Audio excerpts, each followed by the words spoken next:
What's up, guys? It's a bit of a damp day on Bow Ridge today, and I'm going to show you how to finish up a net. Alright, so starting off with this rope, I'm going to be working from here to my right. Here we're going to be doing a taut line hitch because we're on an angled part of the perimeter. So that means 2 loops in the same direction and then pull it through. So here's my first one going through, second one. Then make sure your tension is right and you're doing the same distance, so about 4 fingers. Alright, tension is pulled. Now, using this, we're going to go through the U shape that we've created. So here, pull through. And that is your taut line hitch. Now you're ready to start weaving. We're going to go from left to right using a double wrap left to right method. I'm going to wrap it 2 times up. Pull tension on the first one. And then the second one is to lock it. So now that we've gone to right, we're going to go to left. So you're wrapping under. That's 1. Pull tension. 2nd, lock tension.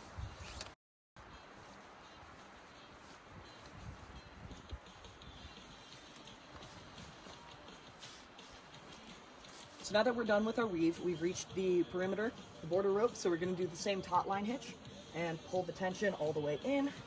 1 loop, 2 loops. Throw it over, and then this part comes through.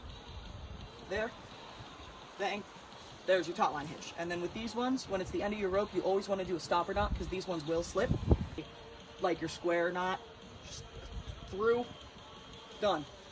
So in measuring your paracord for your next part of your weave, it's good to do like 150 to 200% of the length that you need because these weaves will wrap up a lot of the length of the rope, so you need a little bit of extra to tie your knots. So with this, it's going here to here. That's barely an arm's length, but we're going to do 175% of it right there, so then we'll have enough to tie all of our knots and stuff. And also, super handy little contraption.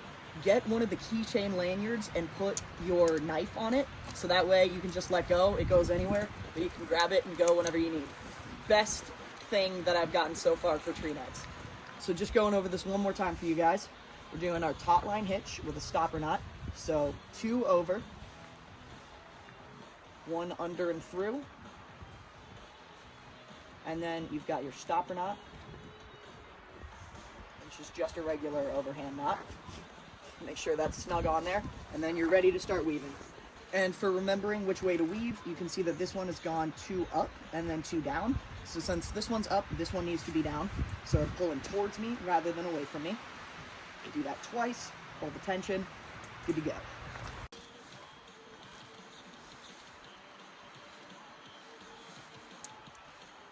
And you guys can see how much rope this weave does take up, because we were looking at about almost double the length of rope, and now that I'm done weaving, I have just enough to tie my knot.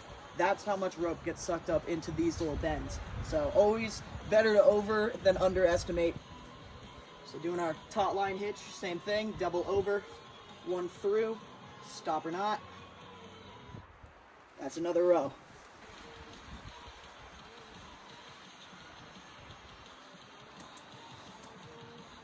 It's starting to rain and the phone is exposed. I'm switching camera locations. It is definitely getting a little bit more windy out here. So we've put these 3 weave lines in here, but we'd have this awkward space where it gets bigger over here, but it's fine here. So to fix this awkward gap, I'm gonna do a triangle weave where 1 hooks on here, comes here, and then comes back before hitting the perimeter, because I don't want it to get too bunched up over here. But if you like your squares to be a little bit tighter and you don't like an awkward like triangle in the middle of it, more than welcome to bring it all the way there and back. Just completely personal preference on that. Starting again with your taut line hitch, I might even throw in an extra loop on this one, so instead of just 1, 2, I'm going to do 3 because it's at such an angle that this extra loop of friction helps it not slide like at all. So there's extra loop on the taut line hitch, stopper knot thrown in there.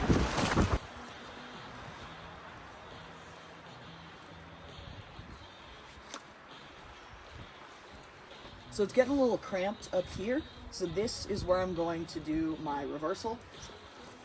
And that just means that I'm doing 2 loops like I would on a border rope, but without tying the knot.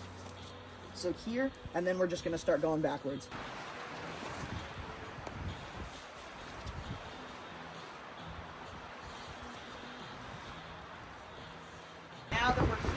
could tie it off onto the perimeter, but I'm not loving these large sections, so I'm gonna bring it into here and tie it off here.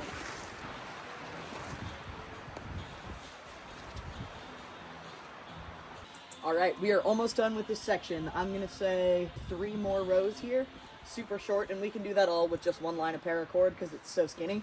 And then this section will be done, and we'll fill in this, and then the whole net should be good. Add a backrest, done.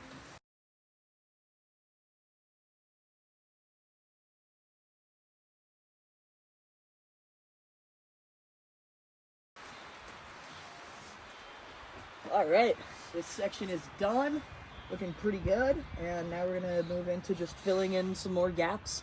The overall net should be done.